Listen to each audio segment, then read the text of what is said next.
it's Dara. So welcome back to part 2 of my first video, which was how to be an effective teacher.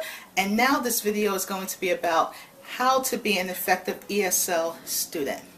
And I put out as a disclaimer that the views and opinions are my own. This is strictly going based on my own personal experience, even as a former student, not ESL, but a student in general. So again, your experiences as a student will in fact be different, but this is just my personal take and my personal experiences that I want to share with you. As an ESL student, although these tips will be focusing more on you, but this also can be applied to students of any subject matter. So, my ESL students, welcome to Dara's ESL class. I'm happy to have you here today. One of the things that I want to share with you, and I'm saying this as a teacher, but also as a former student myself, I understand that for a lot of you, going into a new class or learning a new language is very, very intimidating. In fact, it's quite scary. The other scary part is that you're looking around in the classroom and everyone looks different from you, especially if you're from a different country. Your teacher looks different from you. She's speaking a language you do not understand. Okay? You start to question whether or not you should be here. Well, the good news is, yes, you should. So how can you be an effective ESL student if you're having all these different emotions? You want to be open to the process. Now what I mean by this is you don't want to go in with too many high expectations. You want to go in with an open mind, meaning that when you come into the class, just go with the flow. Don't worry about whether or not you can communicate with your teacher or your students right away. Don't worry about how different everyone is or how everybody looks different from you. Don't worry about those things. Try your best to just throw them out the window, so to speak, because you are there to not only learn a new language, but to also become acquainted, with this whole ESL classroom experience. Okay? So you want to give yourself a chance to just breathe and to relax. The other way to be an effective student is preparation. Now, as you are taking classes, your teacher will give you assignments. Teachers will give you homework assignments or certain tasks they want you to do at home. You want to be prepared. So one way to be prepared is to have a notebook. Now, having a notebook is very, very important. You want to have a notebook. Okay, this is just an example of a notebook. And you want to make sure that inside your notebook, you take notes. And what I mean by taking notes is, make sure you have a pen or pencil and you want to write down what the teacher is saying. And even if you write it in your own language, that's perfectly fine. But you want to make sure that you take notes, because taking notes is very effective to learning. Now, of course, I would encourage you to take notes in English. It depends on your class. Some teachers will actually have students buy a notebook specifically for class.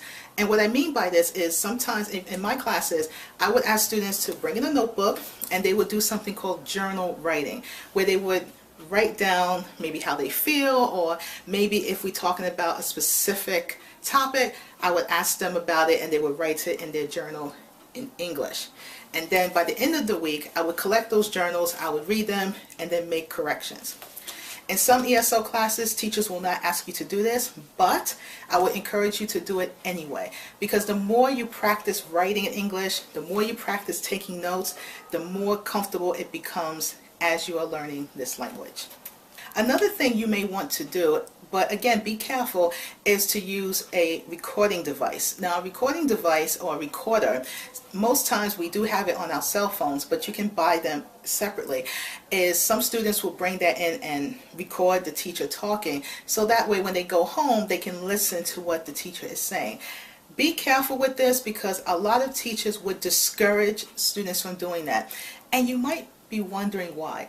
Because a lot of times when students do that, they're really not paying attention to the teacher at the moment. They're just recording her voice or his voice.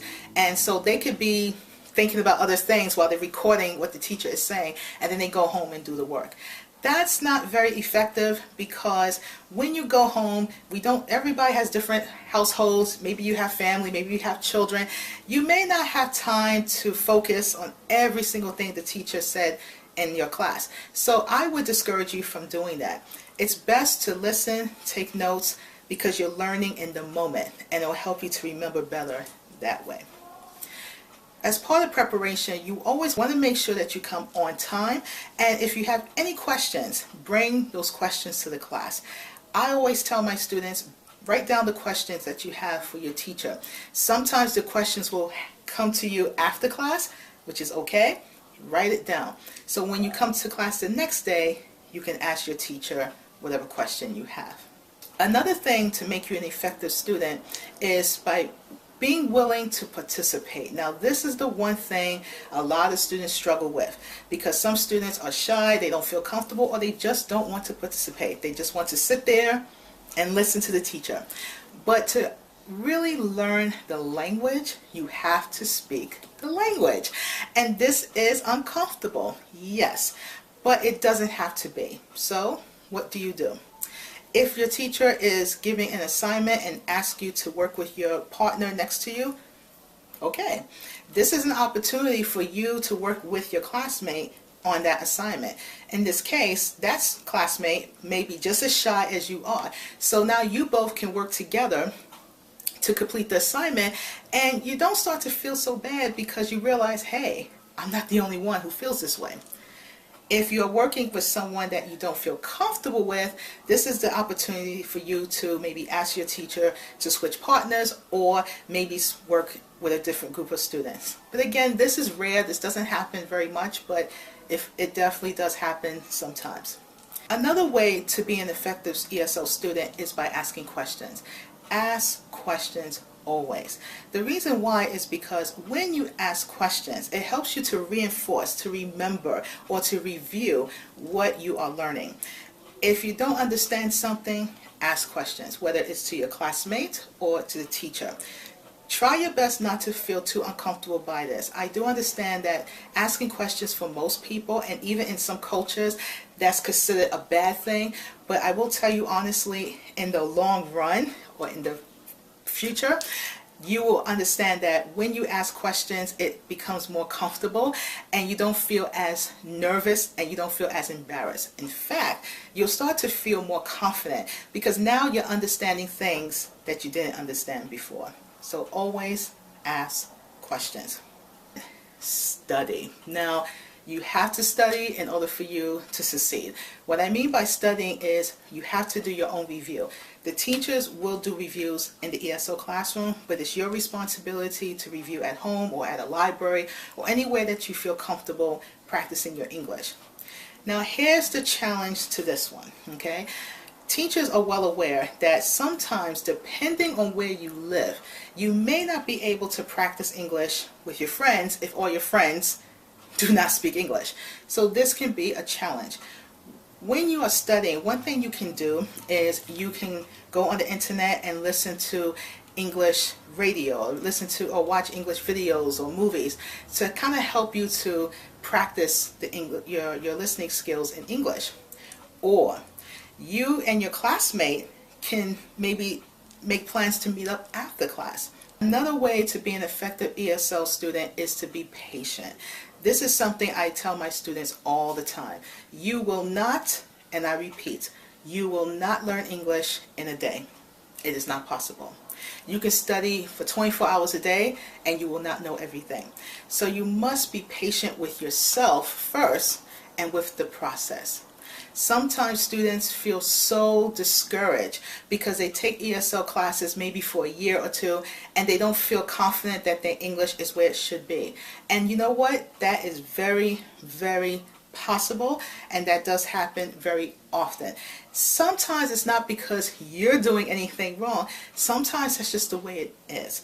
Everybody learns at a different pace and a different speed. So you don't want to focus too much on that. You just want to keep practicing. You want to keep at it. You want to keep talking to your classmates. Talk to your teacher. If you want to take on additional ESL classes somewhere else, by all means. But you'd want to be patient with yourself, because if you're not patient with yourself, we have something called burnout, which means you will become so stressed about the process that you will forget. So the basic things that you learned in English, you will forget. So pace yourself, take your time, breathe. Sometimes the best way to learn is just by taking your time. Believe me, I know from experience. As an ESL student, you want to also, I would say, be friendly, you know? Now, when I say by being friendly doesn't mean you have to make friends with everybody, okay? But being friendly means that you want to talk to people, because communication is key to learning a new language. So if you're friends with your classmate because this person sits next to you all the time, that's great.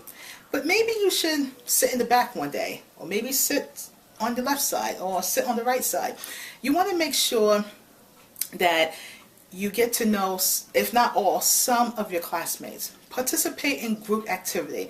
If your teacher comes to you one-on-one, this is an opportunity to talk to your teacher. And again, all this talking and communicating is really helping you reinforce what you're learning in the classroom. And by being friendly, that takes away all that pressure and all of that stress.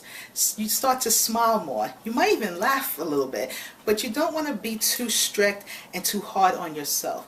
You want to be friendly with this process, you want to be patient, and most of all, you want to try your best. So I hope these tips have helped you as the ESL student. But again, even if you're not learning English, this goes for all students in all subject matter. You always want to try your best, and you want to participate, because when you participate, it really helps you to learn more effectively. And I hope that when you're in your ESL classroom or any classroom, that you take time to get to know your classmates, talk to your teacher, and try to have fun with this process.